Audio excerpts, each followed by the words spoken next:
Good evening, everyone. On behalf of the LSE Alumni Association of Mumbai and Western India, and also the Harvard Club of Mumbai and NIT Alumni Association of India, welcome to our talk with Anirudh Suri on his new book, The Great Tech Game, in conversation with Alok Kshirsagar from McKinsey. I am Ankit Modi, the events coordinator of the LSE Alumni Association, and I am joined by our chair, Amrita Bhatia, communications coordinator, Sonia Miskita, and students and recent graduates coordinator, Sharna Agrawal. In The Great Tech Game, Anirudh describes the key drivers that will determine the ability of a nation to succeed in this tech-dominant era. He lays out a roadmap for how any country must develop its own strategic game plan for success. Leaders must inculcate a new set of capabilities to understand and take advantage of these trends and create enabling environments for their nations not to be left behind. I won't say much more about the book because Anirudh and Alok, I'm sure, will enlighten you. But let me introduce the two of them to you. Anirudh Suri is a venture capitalist, technology entrepreneur, and policy advisor. He is the managing partner of the India Internet Fund, a US and India-based technology venture capital fund. Previously, he worked with the government of India in Delhi, McKinsey and Company in New York, the Carnegie Endowment for International Peace in Washington, D.C., and Goldman Sachs in London. Anirudh completed his MBA from the Wharton School at the University of Pennsylvania and his MBA from the Harvard Kennedy School. He studied economics and international relations at the London School of Economics and Haverford College. He has served on the global board of the Harvard Alumni Association and was the president of the Harvard Club of India from 2017 to 19. Alok Kshirsagar is a senior partner with McKinsey and Company with deep experience in performance improvement and growth initiatives through his time in the firm's New York, London, and Mumbai offices. Alok has led a number of McKinsey capabilities as well. He's currently the Asia leader for the McKinsey Accelerate, which is responsible for all of McKinsey's people, expertise and assets that drive implementation culture and capability changes for clients. The World Economic Forum named him a global young leader in 2012 in recognition of his commitment to international business and public policy. Alok is also honorary president of the National Association for the Blind in Karnataka.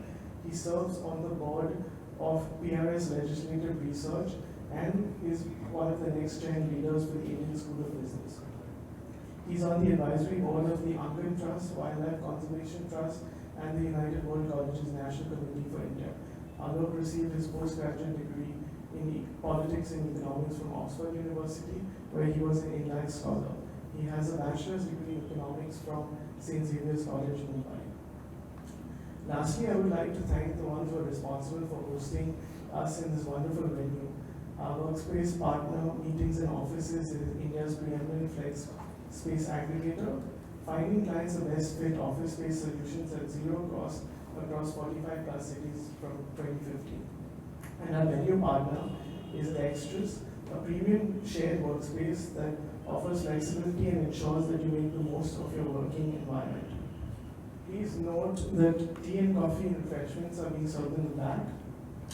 Please keep your mobile phones turned off, and please walk from the side so as not to disturb the camera. And of course, books are available in the back as well. I'll hand over to Anirudh and Alok.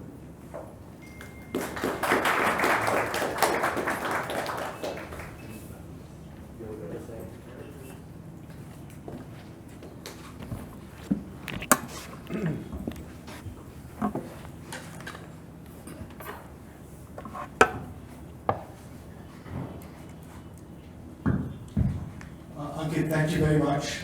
It's a great privilege to be here. I unfortunately didn't attend any of the fine universities that are the alumni associations, but I am an in-law to them because between my grandfather and my wife and my brother and my brother-in-law, we managed to cover all of the universities I attended. So I was not worthy, but fortunately my family was. So thank you for the opportunity. And really, this is a conversation. And I just want to make sure that this doesn't become or devolve into just a panel discussion, but a real conversation that takes all of the wonderful wisdom and insight that is in this room, that builds on what is, I think, a truly true masterpiece in what Anirudh has written on the great tech game. So what we thought we'd do is maybe open up with a bit of a conversation between the two of us to try and set the stage and draw out some of the biggest implications of the book by Anirudh. And then we'll intersperse it with questions. So, this is not going to be at the end 5 minutes, but let's keep the conversation going. So firstly, Anirudh, welcome.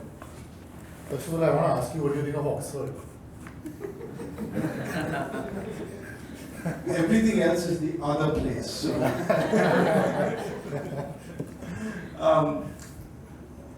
Anirudh, thank you again for sort of sharing such a comprehensive and such an incredible historical perspective before we talk about the tech game of today. And in the book, you describe this whole point of eras of time, right? From the Mongolian empires to 69 different empires, as you talk about them. Going into, obviously more recently, the British and then the American hegemony, and then where we are today. As you look back and as you look through these, what are some of those 5 or 6 massive innovations or structural innovations that have actually stood the test of time and are still relevant today? Yeah, no, thanks, Alok. So I think, what I discussed in the initial section of the book, right, the historical section, which, by the way, I thought wasn't the intent to write that piece earlier, but I thought that to understand really the modern day context of the great tech game, which we'll get to, it was very important to understand what parallels there might exist in history, right? So with that said, the idea, as I dug into history to find those parallels or to dig into those a little bit, I realized that in each of these great games, as I call them, so I start off with those who haven't yet read the book, the great agri game. So I go back about 10,000 odd years to say that in each of these great games that I go through in the book, each of these games, great games, have led to a new set of winners and losers every time. And typically what determines who wins or loses in that great game, and these great games can last millennia or a few hundred years, but what determines who will be the winner or the loser in that respective great game is who figures out what the key capabilities are to win at that game. And sometimes it's been technology driven, sometimes it's not. But in the great agri game, for example, one of the key innovations that back then the river-based civilizations that we are also one of part of did was what I call in the book, actually I don't call it, it's been termed by historians as the Neolithic package, which was essentially a set of tools to increase agriculture productivity through irrigation, better irrigation, etc., and better seeds, and figuring out what kind of diversity of seeds would work best in any given river-based valley. And that apparently led to a massive increase in productivity. And this was largely in the Mesopotamian context that the Neolithic package developed and then spread to other parts of the world. But that was a key innovation, for example, that helped certain civilizations increase productivity and hence move very quickly to the complex societal structure that results once you have surpluses in that way. Right? Then you have people doing trade and other professions, and then I move very quickly then to the great trading game, where then instead of being a manufacturer of agricultural commodities and being the most productive at it, the game changed, where now the regions or nations of the time that position themselves the best to be part of trading flows, those ended up becoming very prosperous. So like places like Egypt, Venice, Malacca in Southeast Asia, Turkey, places like Yemen, places like these then come to mind where they weren't necessarily the most productive at the great agri game, but they became winners in the great trading game. And then that very quickly moves on, as we were discussing right before this, to the great colonization and industrialization game, where I talk about the fact that the Western European nations, which were considered the far and beyond of Europe even at that time, how they did certain innovations. One very key innovation, Alok, to your question, is on the financial side, right? So the Netherlands figured out how to unlock domestic capital the best of many of the Western European nations, and that helped them finance their trading expeditions. right? So it's very interesting once you go into history about how cheap the capital became for Dutch explorers compared to others because they were able to unlock domestic capital by breaking down risk and spreading it across a lot of people. And that innovation combined with, let's say, the Portuguese and even the Spanish who innovated on the navigation-driven technology to be able to cross Africa, help them replace in a way the Islamic empires of the time who were dominating trade in the Suez Canal and Red Sea areas, and also the nations like Italy, Venice, etc., that were otherwise dominating European trade.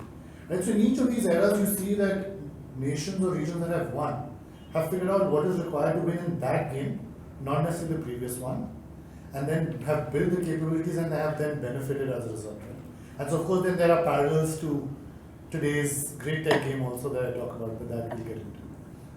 No, I think that's a very important theme that we want to explore today, which is, you get a lot of short-term discussion, but I think what's interesting about Anirudh's book is a historical sweep where technology was always the determinant of how you won the next game or not, right? And you talk about this in the Mongols with respect to their siege technology, you talk about this in the context of financial innovations. But the reason this matters, and if I may ask you to explore it a bit deeper, is a lot of these innovations are then what help certain companies and countries win. So one of them is really the Dutch, which actually developed all the financial markets. But the other one, which I thought was important to talk about, was the notion of companies and shareholders, which came out of Venice, which then distributed shareholding and be able to actually gather up capital, again, outside of the original perspective. So in your view, as you go into this tech game, Anirudh, what, in your view, are the 5 or 7 things when you look back on history before we look forward, that are sort of shaping today's tech game? Yeah, so I think what's shaping the tech game today, some pieces are very much similar to what has shaped the previous great game, right? We were discussing the concept of intermediaries. So one of the things in the Silk Route era is also that, we talk a lot about generally.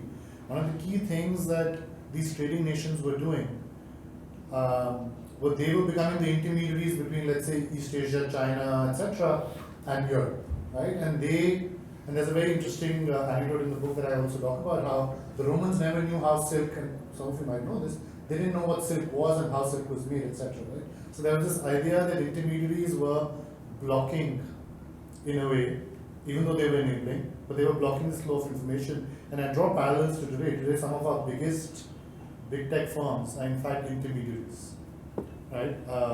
Amazon, of course, being a prime example where they are today an intermediary between the buyer and the seller. And so the analog or the learning there is that intermediaries have always enmeshed themselves at the core center of marketplaces or trade. Now the question is, in the great tech game, unlike the previous games where typically these intermediaries, there were many of them and spread out, right? Today, the great tech game in a way, or the tech industry in a way, is lending itself to much greater monopolies, right, when it comes to these intermediaries because of network effects, things that are core to the tech business models that have emerged today. And hence, one of the major fights going on in the world, no matter what country you talk about, is, okay, how do you limit the power of these intermediaries that are becoming even more powerful? And then, again, there are analogs. You go back to the Medicis in Italy, and they had a similar battle between the Vatican and the Medicis that time, right? So one of the key lessons I draw here is that a lot of what we are facing today, sometimes we think is new, but it's not necessarily, right? So that's on the, I would say, the similarities sometimes. The other piece is there are a lot of new things going on, right, in the great tech game. We are, as I've written in the book, transitioning from an industrial economy, primarily industrial economy, to, you can call it a tech-enabled economy or a digital economy, where the basic economic concepts that existed in the industrial world are being turned on their heads. Right? So if at some point we were talking about supply chains in a very linear way in the industrial era, where certain parts get manufactured, let's say take the example of a GM, certain parts get manufactured in East Asia, then they get shipped and get aggregated, and then cars are assembled, let's say in the US or in Europe. Today, the ecosystems that the tech world is seeing are not so linear.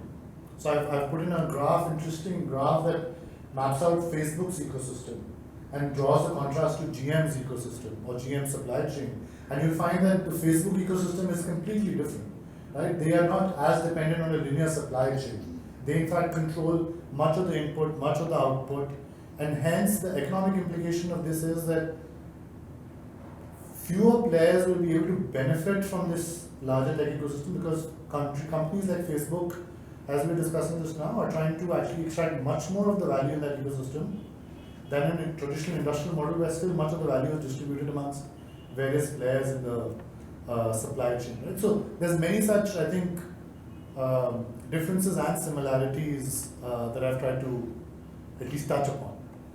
And I think this notion of company versus country is something obviously that we come back to in the Indian context. But this, as you look at the big tech ecosystems of today, they're bigger than most countries. If you look at the 250 million users on Facebook or the several billion plus people on the Android ecosystem, right? This is a major issue.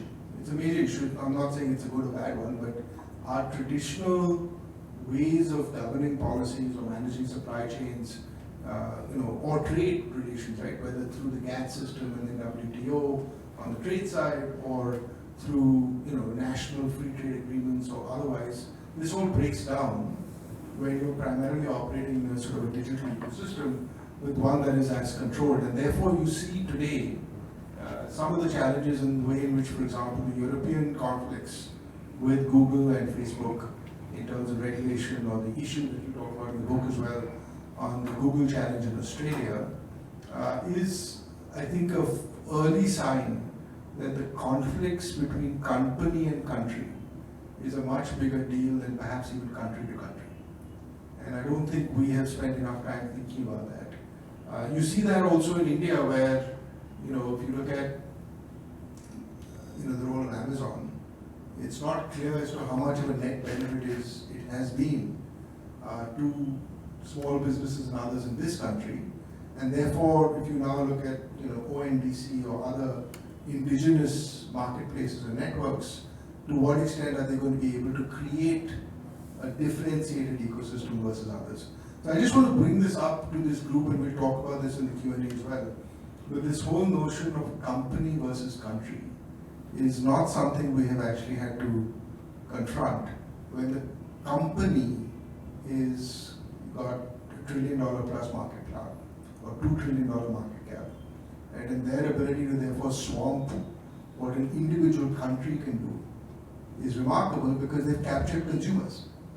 And they've captured consumers. So even when you look at, even in our country, the whole issue of data localization or privacy or all of those regulations, as long as consumers are still choosing to use it, right? You can get to banning TikTok, but can you ban everything else? No, because there's consumer choice involved.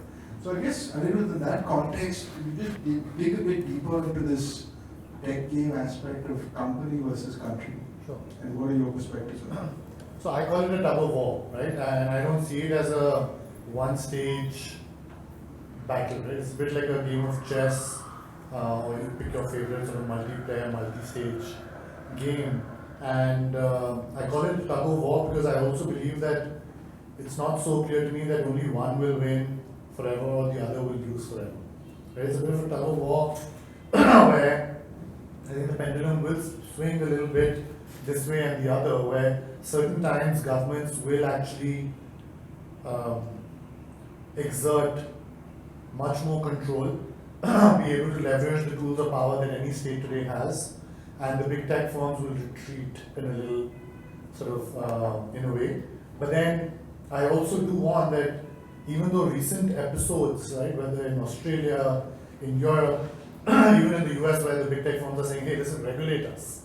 We want to be regulated. These must not be seen as a sign that the governments have won this battle, that the governments have won this tug of war.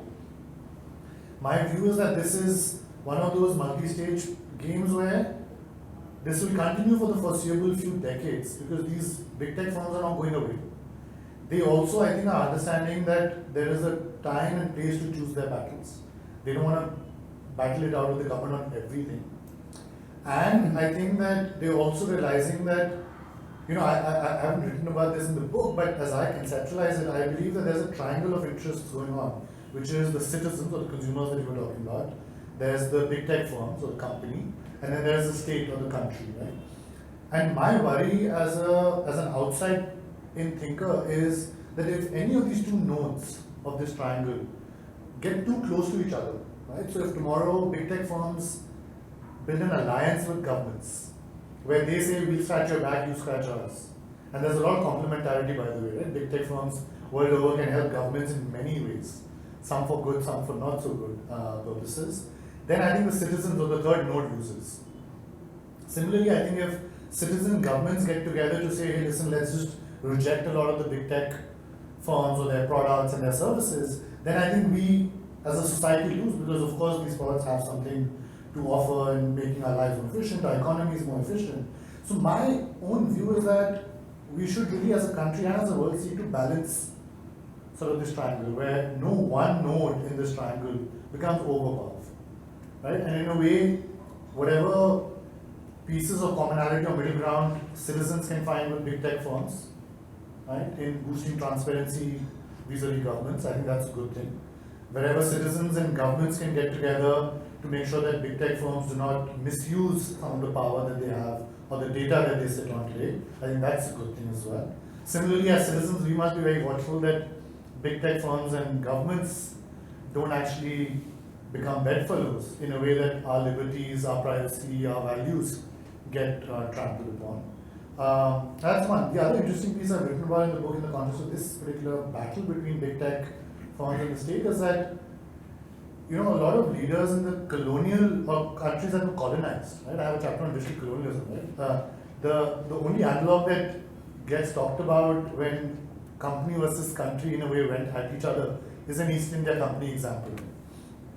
That's at least a relatively recent example that many of us in India and other countries can allude to and say that, oh, listen, like, look, that time the country lost, company won, and see what has happened, right? And hence country must always win. I think that there are some analogs to that era. I don't believe that it's a very lazy analogy in my opinion to say that, we're in the same kind of era, but one very important piece to remember is that unlike the East India Company, which was a large monopoly in a way globally, today many of these big tech firms are equally powerful. Right? So there's not just an Amazon, there's also a Google, there's also a Meta, there's also a Tesla today, right? And so on and so forth. And what's very interesting to me is much like in that era when the Dutch India Company and the East India Company, all of these companies were competing. In a way today, these big tech firms are also trying to compete in a way to, like, I'll point out the example on privacy where Facebook and Apple actually went to loggerheads with each other, where Apple said, listen, I want to protect the privacy of consumers who buy this platform. Facebook was hurt as a result. And my view is that in a way, these kind of competitive battles, even within the big tech firms, will actually be very helpful for the state or for the country to not be a loser in this battle as well.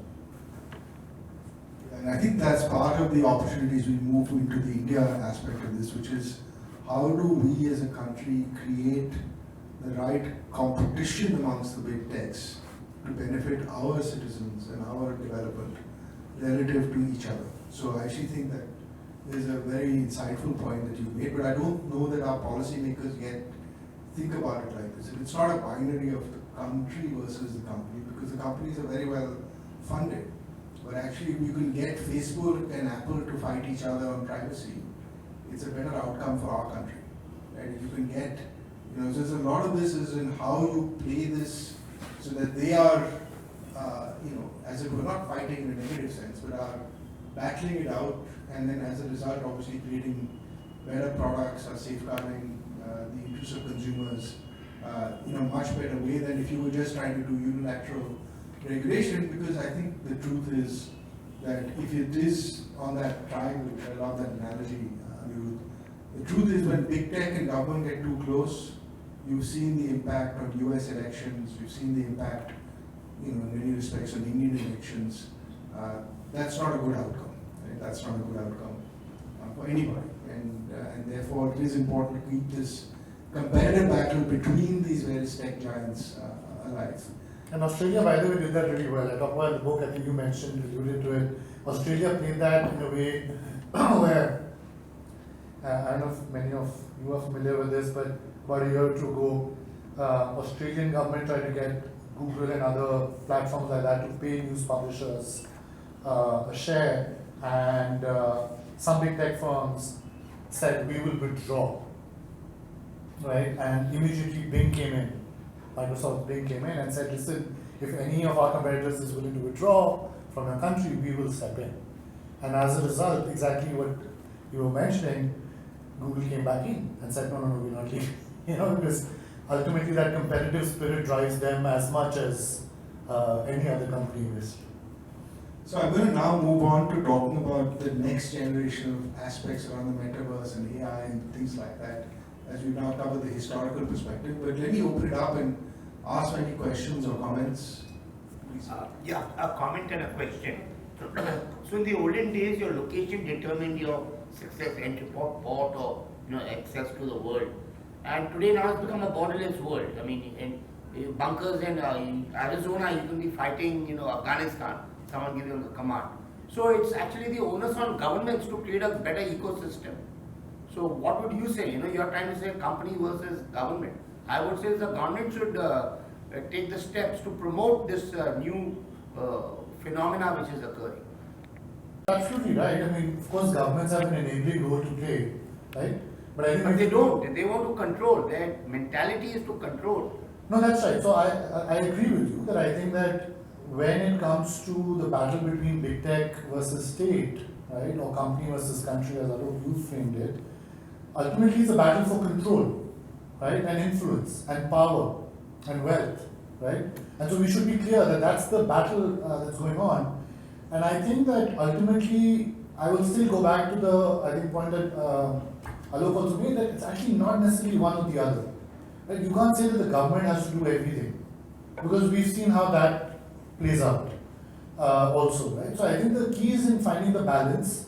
I think what we're also finding in the more recent crypto battles that are playing out, right, in India and elsewhere, one of the key things that's emerging, and I do believe that this will play out in the following way.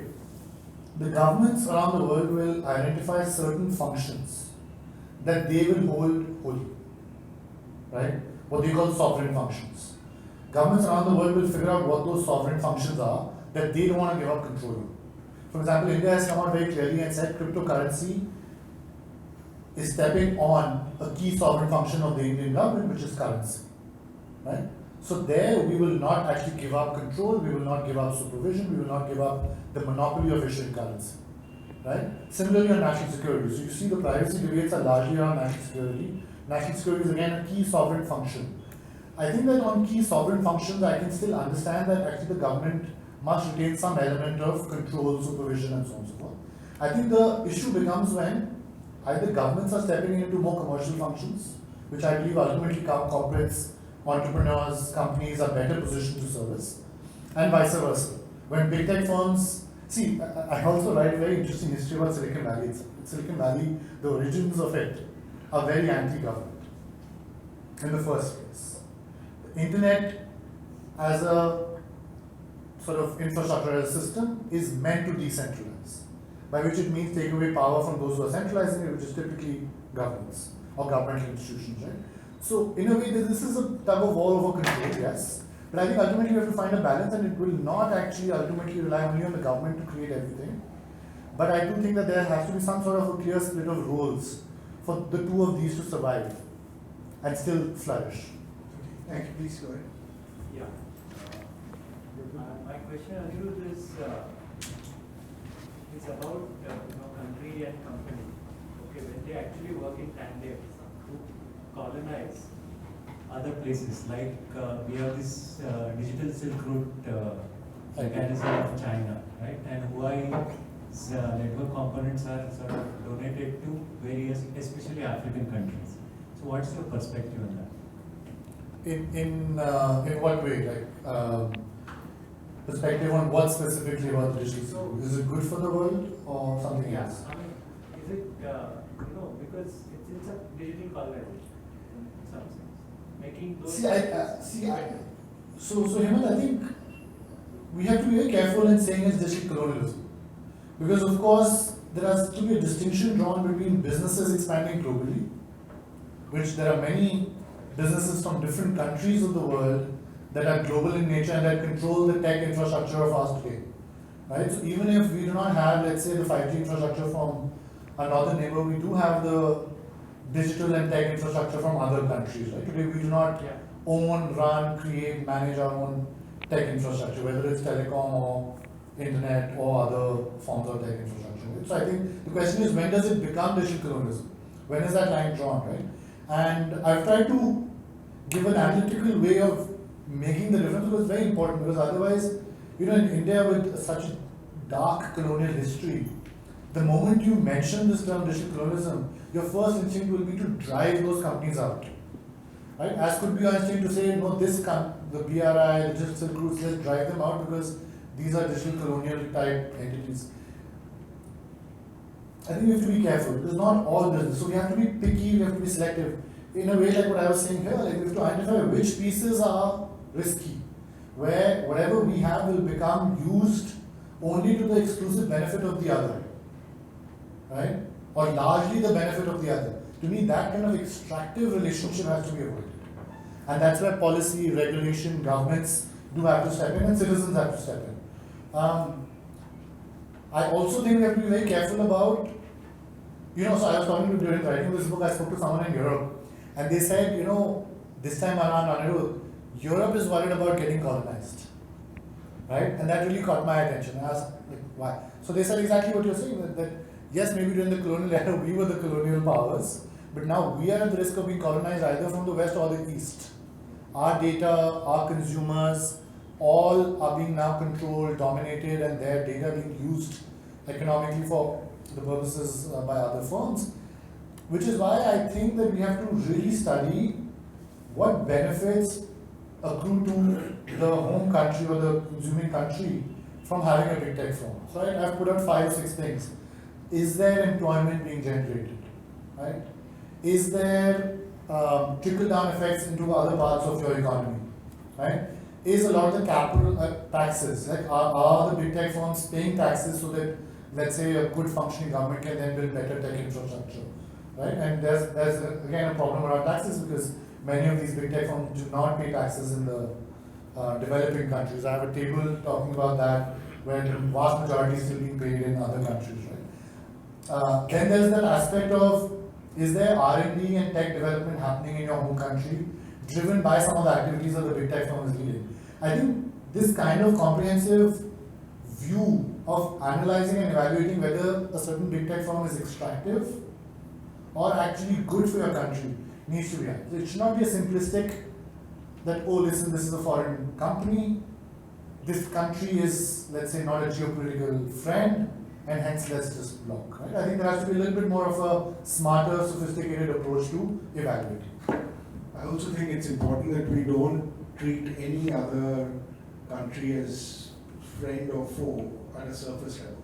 And that's why I thought his framework is very helpful, because in our country, for example, if you now have, as an example, content creators, people who are in the gig economy platforms and otherwise, we've done some work that says that there are literally millions of people who are now earning a minimum of, say, 18 to 20,000 rupees a month on these platforms.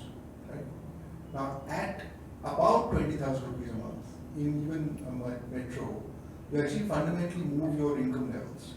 And honestly, there are not regular salary jobs, or not enough of them, that are paying 20,000 rupees a month. Right? I'm just using that as one example. So I do think it's important is you think about that, or frankly the ability to access, to your point, access global markets as a small business person. If you're able to access it through these global e-commerce marketplaces, that's much better than what you could have done on your own, or the margins that you'd have to get on your own if you went through a traditional trade route. So I do think it's important, because this does get caught up in the heat and light of geopolitics, to come back, and that's why I love your framework of saying, look, what is the underlying benefit to citizens? Right? So this is why that triangle matters. Forget the government, for example, because governments are related to obviously political issues, and other things like that. If the ordinary citizen has better income, better job prospects, more growth, then part of the thing that you talk about this in the tech game is how do we therefore create the enabling environment so that more of that benefit accrues to the citizens or the residents of the country itself. Just sorry. Go ahead, then you, then last one. There seems to be Sorry. between the way the US is looking at the decade versus a country like China. In the US, US is still figuring out regulation. There's this whole thing of antitrust that's still being debated, and then in China, there's a very cozy relationship between the big tech companies and government, and them feeding data off each other. To the detriment of people. So yes, in China, people have income in their pockets, but they have, no freedom, no ability to, speak their mind. And you're seeing how authoritarian and how Orwellian that can go in a pandemic-like situation. So where's the balance? And really, is when you're talking about your triangle, will the framework always tilt towards, this relationship between company and country to the detriment of citizen, or will it ever tilt in the benefit of citizen? Because I see the cozy relationship very clear in China and in some aspects in India also. So how should India really approach this? Because we seem to like control when it comes to press and pick certain battles on where we want to control company, but at the same time we also want companies to thrive and create an enabling system. So where would citizens really fit into that? Because company and government have very cozy relationship in most countries.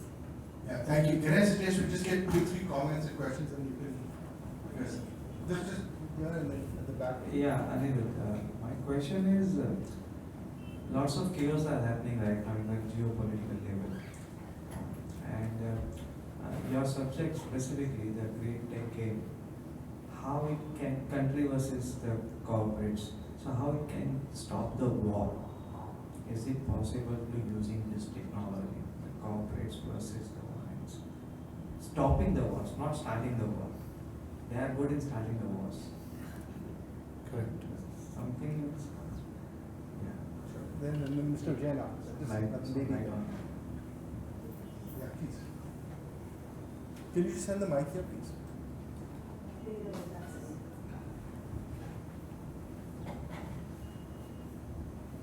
How do you find the center of gravity in the great tech game shifting to the east?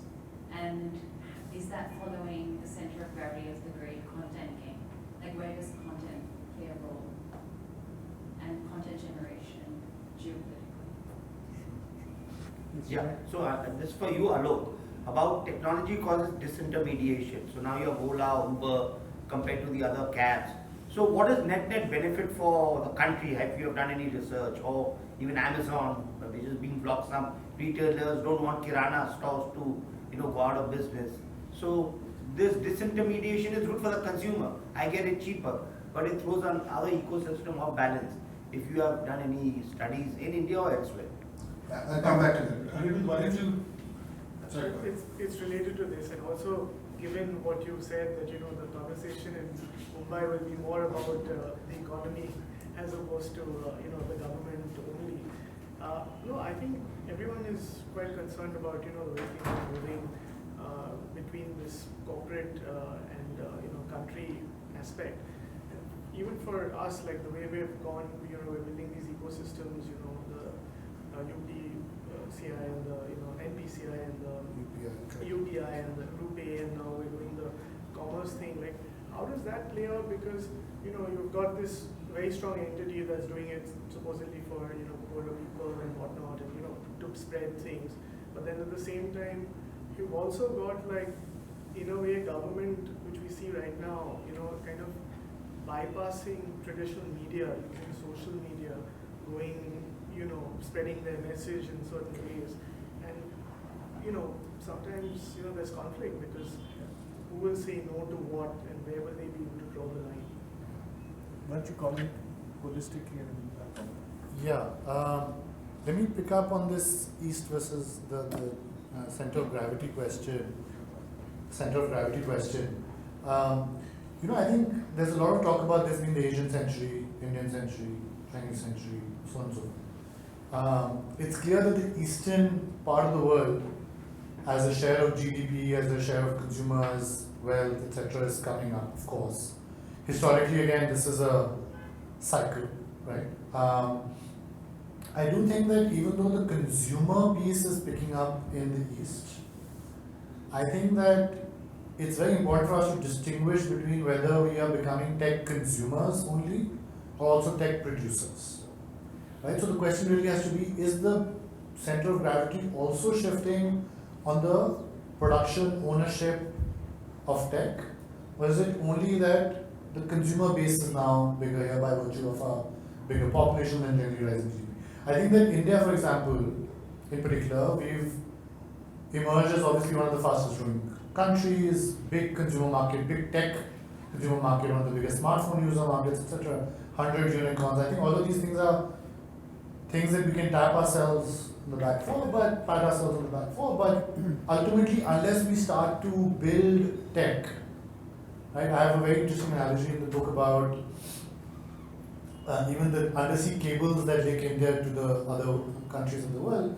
We don't own any of these. We don't have the ability to repair them. We don't have the ability to manage them. So tomorrow, if internet connectivity gets cut, where do your unicorns head? Where does your billion-plus smartphone user market head? No, it doesn't, right?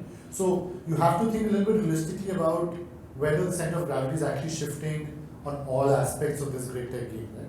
And there's many layers to it. We must not get stuck only on the initial layer that we are clearly, doing well at, and we have bigger markets than, let's say, something in the West.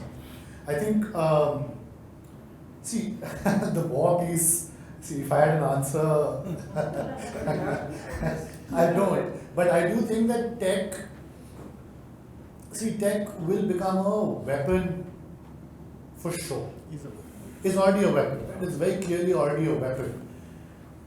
But the question again will become like, what kind of controls you put around this tech. So I'll give an example of cyber attacks, cyber warfare.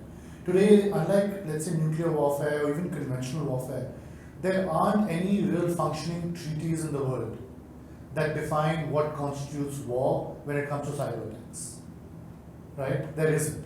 So that's why today Russia, China, the US, Iran, Korea, presumably maybe India, everyone's engaged in a behind-the-scenes cyber war, and no one really wants to agree on the common principles. Why? Because certain powers that are not necessarily the major powers have a disproportionately high interest in using these tools, like guerrilla tools in a way, to attack bigger, more conventionally strong powers.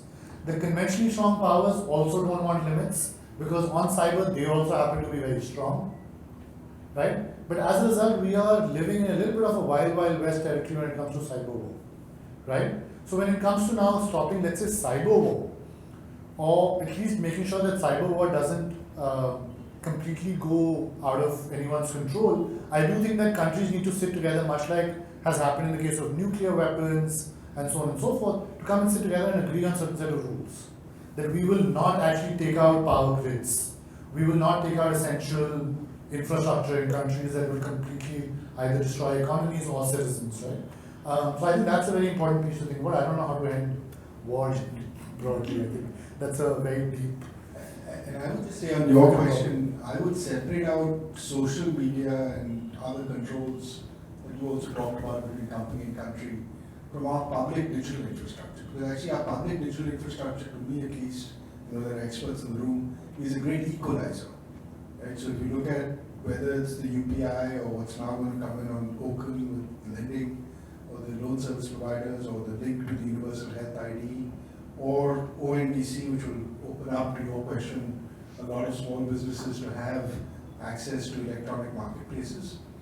These are protocols, right? These are all protocols that are available to all participants. It's not monopolized. And it doesn't really, and it's also shown in the market share shifts that you see on UPI payments versus wallets in the past, so on and so forth, which to me at least, is part of healthy competition. Right? This is healthy and good that we have this public digital infrastructure. In fact, without it, we would be at risk where, as you have seen, for example, in other countries where 2 or 3 players will control everything. Right? So here, even those that control our infrastructure or other regulatory driven approaches have not been able to control the consumer, despite many media announcements about how they're going to dominate everything. Right? So it's a good indicator that the level of competition at a consumer level, in our country at least, is more equalized. There's a different point around the media and whether or not you can control that, but the consumer side is. And to your question, Mr. Jain, I think it's again a nuanced question as to who has really benefited. Right? The real question is, to what extent have we enabled greater convenience for, just using shared taxis as an example. Have we been able to reduce the number of private cars on the road?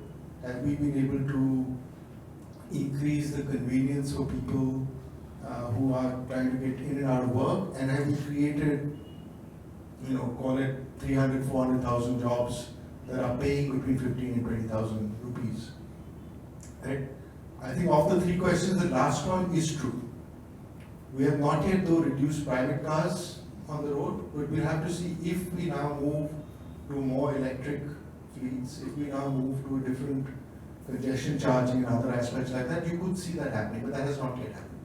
But it is unquestionable the net job creation is high versus the taxi companies which were controlled by unions, right? So, it was not as if the taxi drivers themselves were benefiting. So we have not yet got the holistic benefit of that, but the net job creation, even for small businesses, content creators, to your point on content, right, those are the people who are able to earn an income and have a job, or rather, not a job, but have a livelihood, and that they could not have done in the past. I now want to move on to one thing, Anirudh, before we get in the next round. We're going to have several rounds. Just hold for 1 second, right? So you've talked so far about the tech game in the context of e-commerce marketplaces, all of the various companies over the last 15 years. But obviously the big shift that's happening now over the next 5 years is with the deployment of 5G infrastructure and the development of the metaverse. And for all of us spending several hours a day, I have teenagers, so I can assure you that, in a digital life, right? Not in a physical life. What does that mean in terms of this combination of metaverse, extreme video speeds in real time with 5G, AI at the core of everything that happens?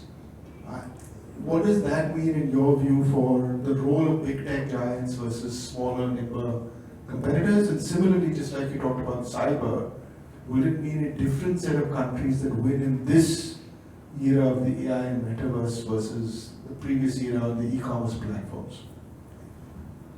So lots of questions there actually, Alok. So I'll take the 5G piece first, right? So the 5G infrastructure piece, so for those who are not familiar, promises to give you 100x increases in speeds, right? That I think a lot of us will know. I think the other piece, which is actually the more interesting piece about 5G, is that it will lead to a lot of other sectors of our economy becoming more digitally connected and data driven. For example, agriculture.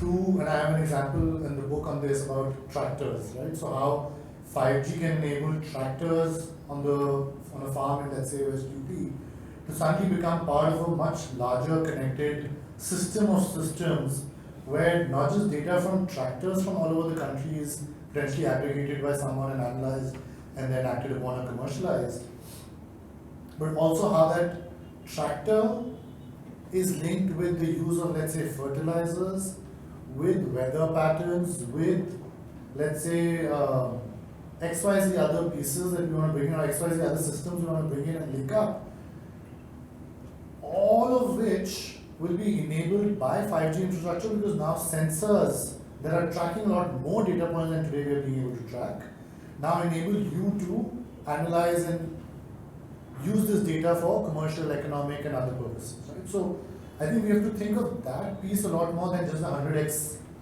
speed benefit and see, okay, how do you orient yourselves either as companies or as producers, whether you're a farmer, whether you're a, let's say, a tractor company, or whether you're a government, or you're an entrepreneur. You have to see that as an opportunity. To me, that kind of data, the way today data is coming to a lot of your Googles and Facebooks from the mobile phone, in the 5G era, suddenly every kind of company, or at least many other kinds of companies, will have access to a lot more data about their systems, their products, and such. So I think there's a massive opportunity as long as you reorient yourself. If you're a tractor company, you should not be thinking only of EVs, for example.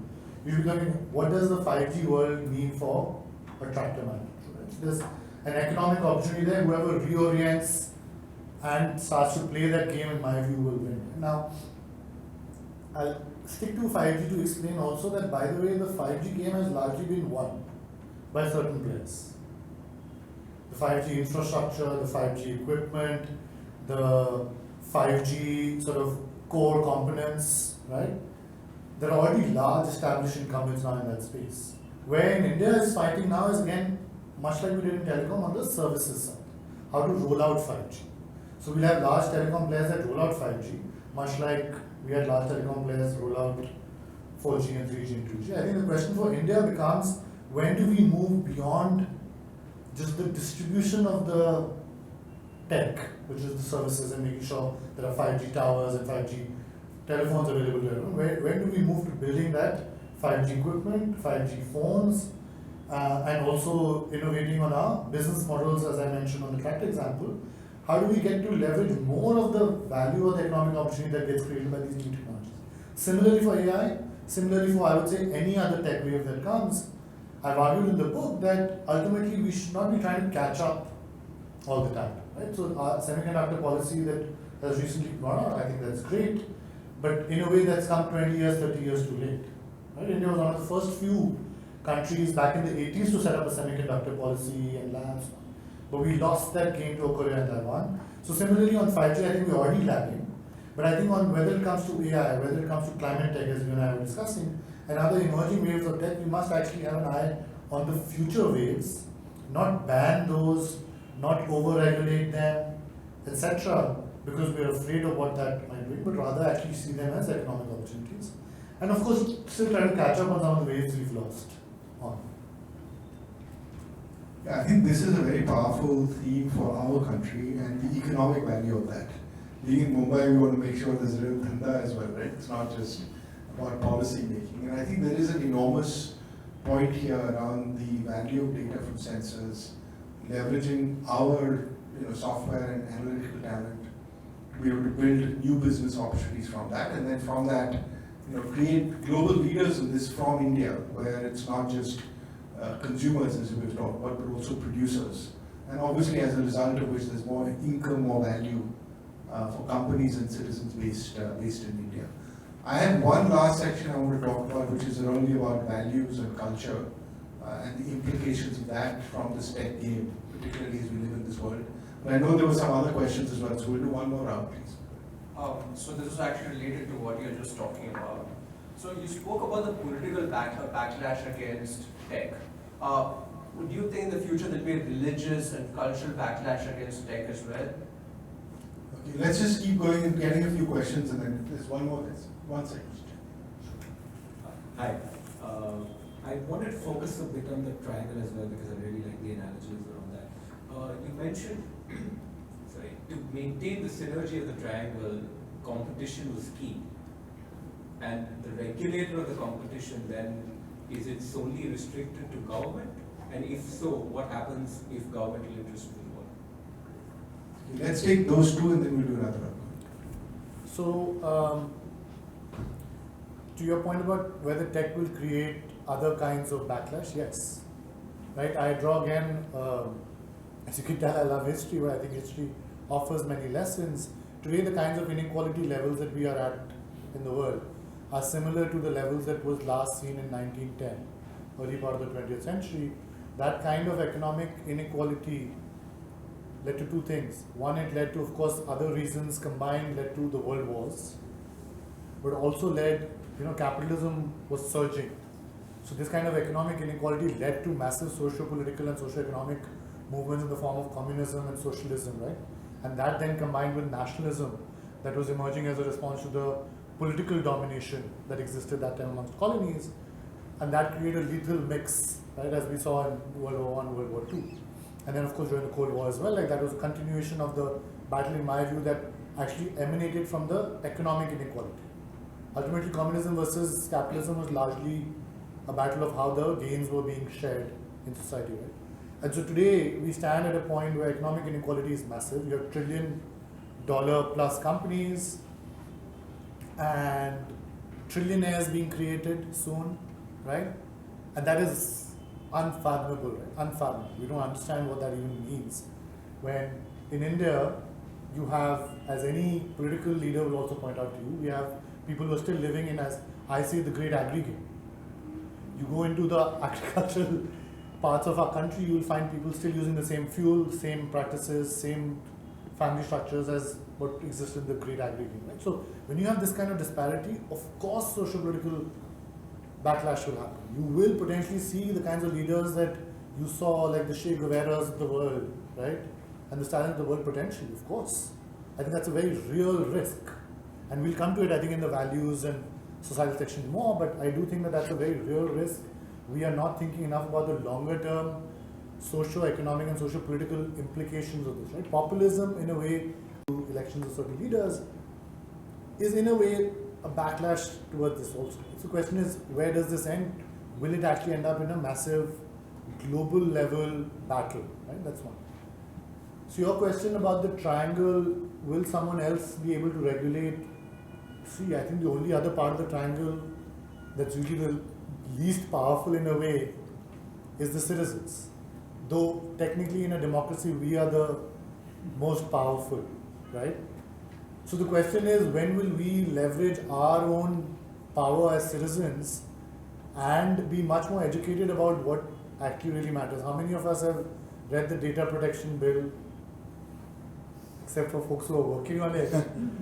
None of us would have read it, right? Except that has real implications on your and mine rights, right? How many of you are thinking about, there's an IT Act that's being rethought of? How many of us are going to read on those drafts and comment on that? Really, anyone? So the question really becomes, it's not about regulation, it's about citizen power through the channels that we have in a democracy we don't exercise, right? So in many ways we are to blame because our leaders are not being elected on these issues, right? We are not. And imagine the power if you did. Right? Imagine the power if you did. Because at the end of the day, all of the companies rely on all of us buying goods and services, contributing our services into those digital ecosystems. And I think one of the most important aspects of the India stack was the consent-based architecture. Right? There is consent-based architecture within that. But we have not fully understood the importance of that or the implications of that when we just click yes to everything. Right? So part of the challenge is if you click yes to everything, then it's hard to move from that. Hansi, go ahead. Just a question. I mean, the reason we don't read all these things is because they're just like in fine print and long. You said you were in the PRS.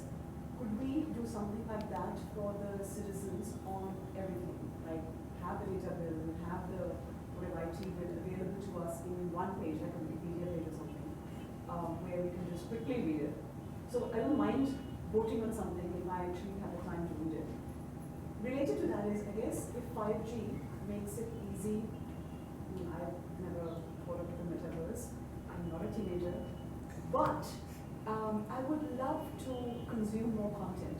So can India have its Y2K moment in terms of us becoming content creators for, say, education or making things simpler for everything?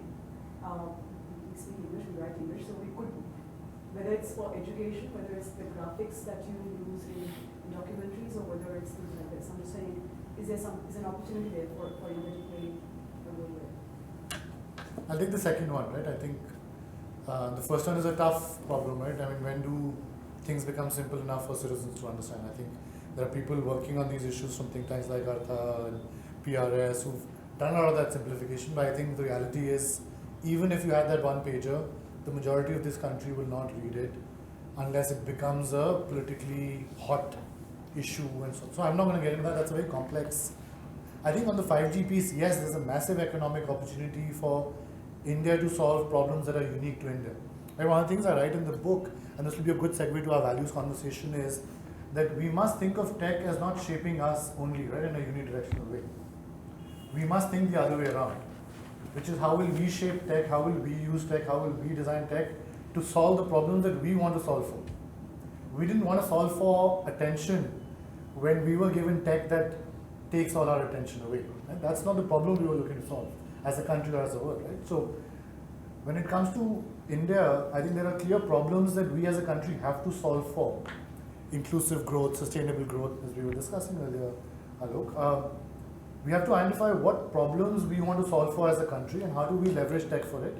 If education and broad-based education, education to the rural, most remote areas, primary education to top, improving the quality of education, improving educational outcomes, if that whole range is a problem we want to solve for, and I spoke to Professor Karthik Muralidharan from UCSD who has done a lot of work on this. He also says this, we must figure out what tech we are going to use to solve that problem, as opposed to just being passive consumers of whatever tech is being sort of popularized by large funding rounds and capital flowing in, right, to make that X piece more prevalent. So I think there's a massive opportunity in 5G to help solve our education and healthcare challenges, if we think about it correctly, and if entrepreneurs are given a free hand to raise, leverage capital to then target those markets. I think we have to give up some of that tendency to control and also be opposed to wealth generation in sectors like education and health. We must not see them as primarily domains of the government, in my opinion, right? Last 70 years have shown there's not. So I think that massive economic opportunity, but it's not guaranteed that tech will solve it for India unless we solve the other institutional issues, sometimes, or values-based issues or control-based issues we see. Go ahead. So I just wanted to throw something at you. I hear you when you say that we haven't worked on producing technology, right? And yet we are a leading consumer of technology. Given the triangle analogy that you have, and given the fact that in most cases, interests of government and business will always be more aligned than the interests of the consumer and either the government or the business. Isn't that our biggest moat? The fact that our consumer is mostly responsive, whereas our business and our government remain reactive. Isn't that the best case scenario for us? Because they'll never be aligned enough to push something past us. And the moment there's a fire, somebody like you, somebody like him, somebody like me can get up, fan that flame, create enough of an issue to make sure that the data bill dies. That the IT bill goes back for another reconsideration. So isn't that good for us? Should we really be thinking, do we need our own Huawei and become a China? Or do we need the kind of business that we're seeing in the US today? I think it's a very powerful point, and I would just agree with you that we don't need to suddenly create or try and go back to some antiquated view of self-reliance and build products that we don't need to, right? But I think there's something very powerful in what you said that maybe you can build on as we go to the last section, which is the power of our consumption economy. Because we're the only economy, you talk about this in the book, where you still have multiple of these ecosystems operating in this country. You don't have that anywhere else, right? The US firms are locked out of China and vice versa. This is the only competitive playground that you have, whether Chinese investors in companies that claim to be Indian or otherwise, right? You really have that. You have that opportunity in India. And the question really there is, how do we ensure that there is more income creation for people in India? And it goes back, Hansi, to your question as well, which is, some of this becomes a very abstract discussion about is this good, bad, government, company. I would almost suggest we look at it the other way around, right? If I said this thing of, how many 20,000 rupee a month incomes can I create? And if I can create many more than what our domestic companies can do, it doesn't matter where the capital comes from, as long as the income is coming here, as long as these companies are paying taxes here. Then there is a degree of control, because right now, even if you look at the global tech giants, they've had to adapt. They've had to adapt because they realize that they cannot lose the consumption power of this economy. That is something we have to keep thinking about, and 5G in that context, for me, and going back to your point, is really a huge opportunity for us. Both to solve fundamental issues on agri-productivity, farmer income, education and health, but also therefore create this flywheel of higher consumption power, which then actually is our deterrent versus some of the big tech giants. Let me just move to the last section, and then we'll have another round of questions and close, which is fundamentally all of this is going to come back to a very powerful section you have in the book, what values and beliefs, right? The idea of consent, the idea of privacy, what are you willing to give up on that to be able to earn income. It goes back to how much of your data are you willing to share in order to receive products and services back. As you look out, Anirudh, over the next 5 to 7 years, what are some of the things that you see as pretty fundamental to our culture and values that are going to get challenged by the great tech end? So I'll start off with a quick analogy to help us understand like what I've even tried to say, right? At least how I think about it. Just like the industrial era, right, the great industrial game, caused a lot of people around the world to move from a very distributed sort of way of living, right? People were much more spread out. Industrial revolution is part responsible for the creation of denser cities, right? The Industrial Revolution was also responsible in a way, or during that Industrial Revolution, we also made certain energy choices. The aftermaths of which we were discussing earlier when we talked about the heat waves in India, North especially. We were also responsible, that era also shaped the size of families. It also, along with capitalism, the great capitalist game I talked about, shaped our values towards wealth. So people who were wealth creators versus, let's say, art creators or creators of other in other professions, our values today, like I talk about in the book today, we do not, the most popular lists in the country that people many of us as young professionals want to be on are the Forbes 40 under 40, Fortune top 100 richest people, and so on. Right? All of these values about what we are celebrating are also shaped by that. I'm not taking a value judgment on that. All I'm saying is that that era, that game, shaped our values more than we realize. Right? Similarly today now, as I was talking about like this transition from an industrial era economy, polity, world order, we move towards the great tech game where tech is now shaping your geopolitics, your economic destinies, your societies, your values, most importantly, more than this battle between big tech versus governments in a way, we are getting shaped. Right? The most important thing that people raise when I talk about this book is, as you said, about their teenager children.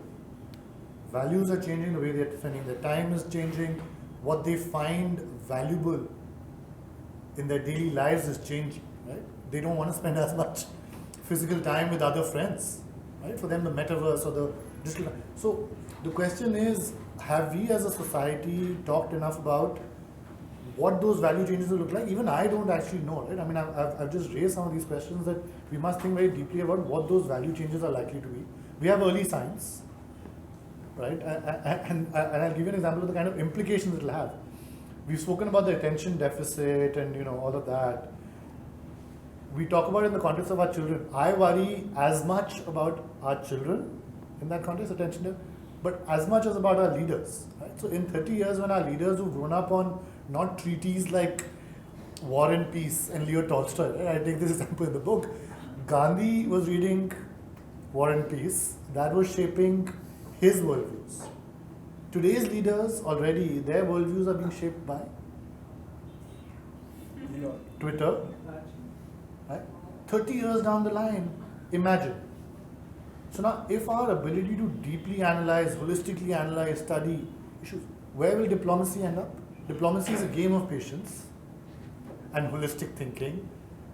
War is, to your question, sir, war is so easy to embark on that if you have impatient, attention deficit leaders who don't want to study holistically, who don't want to exercise patience, you'll have more wars and conflicts, right? So that's a clear implication, as I see it, of the great tech game and apps on the future of our world order and the future of literally war and peace, right? So now, what value should we be most concerned about in the context of India? I think that we have been stuck now for the last 200 years in this battle between East and West. How much of our values do we want to give up when a new game comes in? Right? We had that battle, we're still actually fighting that battle. If you look in India, as you mentioned, we still have the great agri game being played out within an hour of Delhi, as I talk about in the book, right? So now, we've been playing this values battle for a long time. And it's not just about East or West. As I said, every game is changing the values. Question is, are you willing to play the game, or do you want to hold on to the values of the past? What values do we want to hold on? I think that we do want to hold on to values of sustainability. Right? That, if you look at our rural economy, sometimes is more sustainable than the industrial economy or city-based economies. So I think that's a key value we want to hold on to. Decentralized governance, again, I think a value we want to hold on to, because country our size, complexity of our country, you do want decentralized governance, management, economy, etc. I think that's another big value. I think privacy is a big value to be held on to, because I think to the triangle which clearly I think a lot of you have now spoken about, the moment we give up on privacy as a key core value of ours, we are doomed in that triangle as citizens, right? Earlier, governments used to have a lot of data about consumers. Now, big tech firms have a lot of data about your preferences and so on. Now, suddenly, when both of them have it, and if there's a confluence of those two, you will become, as Yuval Harari has also said, this time countries might not get colonized, humans might get colonized. Right? So, I think privacy and our data are things that we do have to hold on to without compromising on the economic complexity, and so on and so forth. And I really do think that I want to hear from everyone about what values we think we want to hold dear as we play or are players in this great tech game, because to me that ultimately will determine whether we build a society, economy and world that we want. And yeah, so I think let me open it up. I think the question is, what are the values that we think we need to hold on to? And we have to be careful not to be paternalistic about this, right? This is not this room's values. What are the underlying community values for that person who currently doesn't have a job, currently doesn't have income, has to deal with the challenges at the bottom of the pyramid, versus those of us here in this room who can be perhaps more abstract in this approach. And I'll add one more layer to that, Alok, if I may, for a second. The industrial era, the values that were shaped in the industrial era were largely driven by the industrial nation, early industrial winners, which was largely Western Europe and the US. And so the values that we today largely see around us have been shaped by that part of the world and their values, right? Today, the great tech game is a global game. India and China and Southeast Asia and Europe and Western and the US are all able to shape values, unlike in the industrial era where I think we became much more passive receivers. So I think today, not just from a within India standpoint, but even when we think about India's role in the world, we have to think about what values do we want India to stand up for in the world, which might be different than the values the US, Europe, China, Southeast Asia might even stand up for. Okay, great. Let's do one round of just comments from people, including people who have not yet spoken, and then we'll try and close it up. Please go ahead. So, just to add on to this, the agrarian economy, the industrial economy, they were both built on the back of brawn. We're moving into something that is not built on the back of brawn. It is capable of giving much more power to those who have been dispossessed today because it anchors on their brains. So, the non-male genders are now a lot more enabled. My question to you is, how do you see that changing our value systems? Because they have now a voice as well as the medium of expression. Yeah. We've seen the consolidation of the authoritarians over the last decade and a half, right across the world. They've tried to come together and their fortresses are being stormed. What happens in the next one? Let's keep going around. Yeah, please. So I think you briefly touched on it in the last part of your the sentence that you said, which is that majority of the people who use tech right now, we can talk about the apps like WhatsApp, LinkedIn, TikTok. These are people from China and India, right? Because these are the major countries. So are these people shaping the overall or influencing the Western mindset in terms of their own values? Because let's say if we talk about the users of TikTok or similar apps in India, there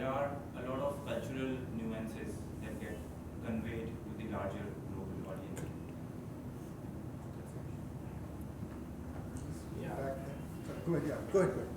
Sorry, go ahead and then at the back. Sorry. Okay, so, it's more to do with the coming generation who will be employed in the next 5-7 years' time. What do you think they should do? Because the tech is like this enabler that is giving you products to use. But will they be relevant in the future? Because you will have AI, you will have machine learning, you will have all stuff, current work being done by automation. So how do the next coming generation, today I'm going to try to say, paternally speaking, what advice would you give to the next generation who will be born next 5, 7, 10 years time?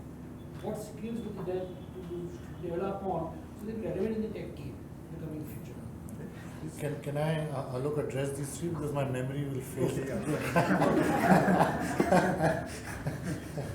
I'll quickly attention deficit. I'm as much of a victim of this. Yes. So to your point, I think that the optimistic side of me agrees with you that yes, the non-male genders, the non-traditionally advantaged groups have a shot using tech, using the new tools that tech has enabled. And I talk about this in the book as well, that of course today, a young woman sitting in rural, let's say Himachal Pradesh, can now access technology the same way an urban woman in Delhi could, and also work and generate employment for herself by getting part of commercials. That's the optimistic side. Unfortunately, I think the realist side of me or the pessimistic side of me still sees the world as a very, the world doesn't give up. The people who are strong and powerful and rich and influential in the world don't give up that power and influence and control so easily. And so if you look at just the tech sector today, right, this, I'm sure you've seen this, talked about, the number of women engineers, small proportion. Number of female executives running big tech firms, small numbers. Women who are even benefiting from the tech tools, are they benefiting proportionately to their male counterparts? No. So the question then back to you is, I do see the cause of optimism, but I do see a lot of cause of pessimism still, that I think, and not just gender-based groups, racial groups in the US, I think caste-based groups in India, and there's so many sources of disadvantage in the world. I don't think that unless those disadvantaged groups compete and lead in the great tech game, that they'll be able to emerge stronger through this. And unfortunately, the control, the ownership still lies with those who have been powerful in the previous game. So I don't think that it's going to be as easy. Sorry, can I just add to that, Anirudh? I think there's one critical thing we've probably not talked about. One root issue is that the source of capital is still highly concentrated in a few countries and or investors. Right? So when we celebrate the unicorns, it's all primarily owned by a few, concentrated source of capital.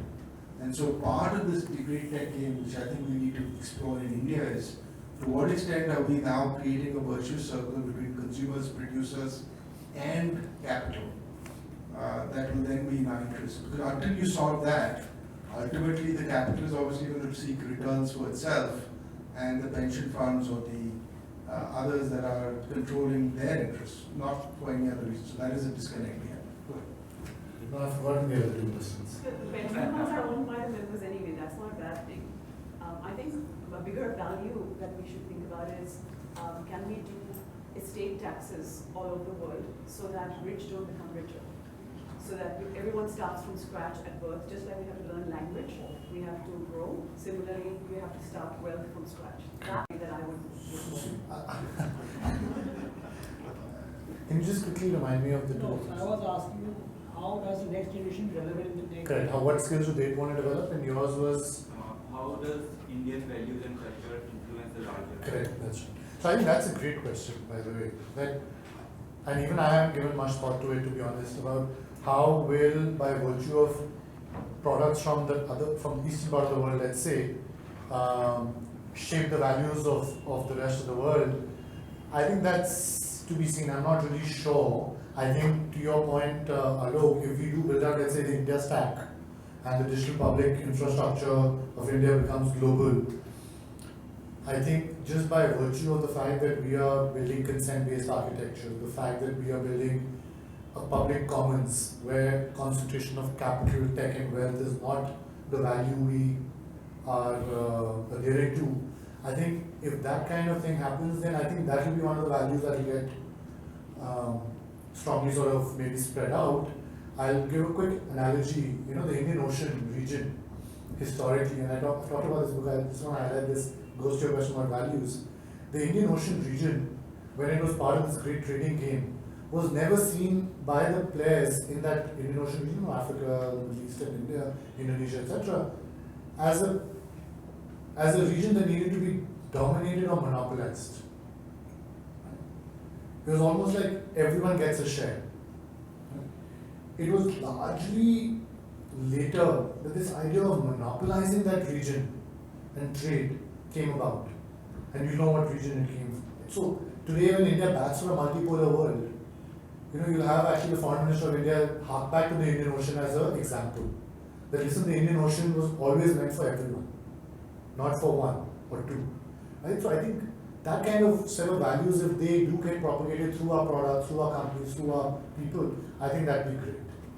What kind of skills and capabilities? I think, you know, read the book, I talk a lot about what will help us build tech ownership, innovative tech, right? We have to have more of an emphasis on celebrating our scientists and researchers so that we can do better R&D, more R&D.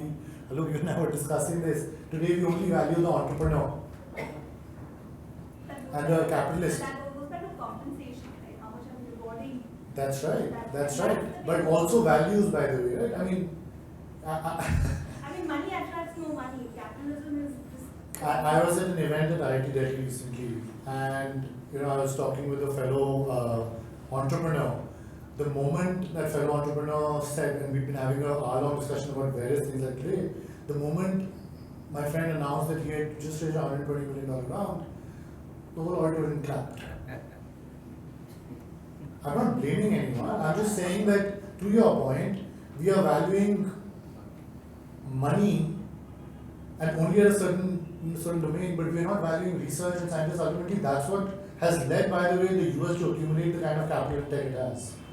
So ultimately, it's a lead to it, but we have to, like, so for the future generation, I would say, look at not just the final application consumer-facing layer of businesses that we're building in India, but look at core tech, research, science, like, and you know, that's what leads to real moat-worthy businesses where you will then generate a lot of wealth for the country and for yourself. That's one of the reasons why I think it's quite shocking that we're celebrating 100 unicorns. It's irrelevant.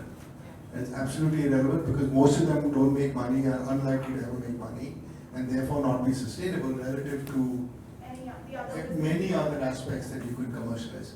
We're way over our time. I think it's been an extremely engaging discussion. I really appreciate Anirudh for an extraordinarily insightful discussion, and thanks to all of you for very, very active participation. May I just suggest a few themes that I think came out from this discussion that we might want to then discuss later as well. One, I think, was this incredible and insightful discussion about historical eras and parallels and empire building and relevance for today. And because we live in this Twitter attention deficit world, we don't often think as much as Anirudh helped us think about the eras, the empires, and the structural innovations, whether financial innovations, company innovations, technology, that actually led from one game to the other. Second thing we talked about in this context was the importance of winning the next game, not the last game. Right? So no point talking about putting in place semiconductor policies that could have been put in 30 years ago. The real question is, what are we doing to enable growth in jobs and income for people of today in the context of technologies coming in over the next 5 years, whether it's on 5G, the relevance of data, and the ability to use our public digital infrastructure as a competitive edge. And the third thing we talked about in some depth is the implications for how we all live and what we value, right? Values are not abstract, it's what do we value. So do we value, sort of a media PR driven headline on a unicorn, or do we value the ability to create those incomes, generate new sources of jobs, and create new R&D or new technology? And in that context, we said we have to think about this balance of the triangle, right? A very powerful point that you made, the balance of the triangle of company, country, consumer, and in particular for our country, given how large a consumption economy we are, how do we therefore move that consumption into production and from that into wealth creation that will benefit all of our citizens? Anirudh, thank you. Absolutely superb, and looking forward to a continuing discussion. Thank you. Thank you.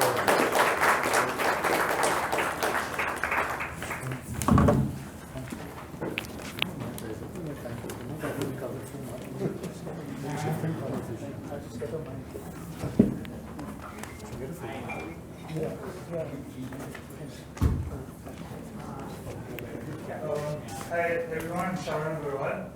I'd like to thank everyone for taking the time to attend today's event. Huge thanks to Anirudh and Alok, Meenal and the entire team at meetingsandoffices.com, and of course to Dextrus for hosting us. Before I invite Meenal to say a few words, I'd like to talk a bit about Pitch It, our pitching competition that we are hosting in partnership with LSE Generate next month. We are currently accepting applications for the same. So, if the business has at least one LSE student or alum on the founding team, has proof of concept, is committed towards the UN SDGs, and if it benefits at least one South Asian nation, then head over to any of our social media accounts, be it Instagram, Twitter, Facebook, or LinkedIn, where you'll find a link to apply, and apply before the 29th of May, which is the application deadline.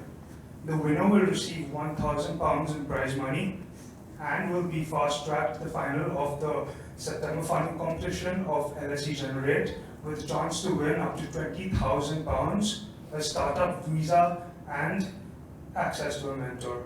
So that being said, thank you all once again. Over to you, Meera. Thank you so much, Sharon. Can I co-opt you as my co-founder now?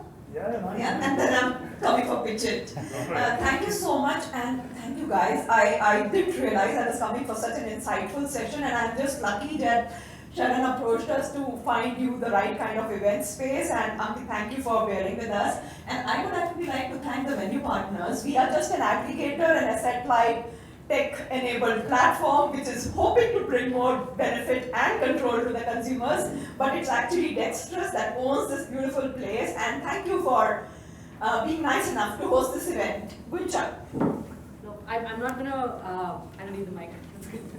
Thank you so much, Meena. Thank you, Anirudh. Thank you, Alok, so much. Thank you, everyone. It was a pleasure to host you all. My team is here. Vicky is there. Vicky, a shout out.